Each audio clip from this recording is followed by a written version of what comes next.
बिस्मिल्लाहिर्रहमानिर्रहीम। अस्सलाम वालेकुम। मैं हूं सुमेरा सुलेमान और आप देख रहे हैं JNN न्यूज़।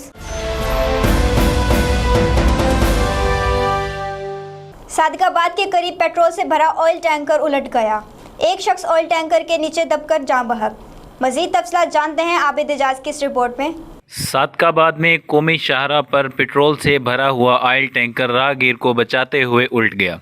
टैंकर उल्टने से एक शख्स टैंकर के नीचे दबकर जाँ बहक हो गया, जबकि एक जख्मी हो गया। ऑयल टैंकर कराची से फैसलाबाद जा रहा था, जिसमें 50,000 लीटर पेट्रोल से भरा हुआ था। रेस्क्यू और मोटरवे की टीमें मौके पर पहुंच गई और जख्मियों को THQ अस्पताल मुंतकिल किया। कैमरा टीम के साथ आबिद एजाज, JNN न्यूज़, सादिकाबाद।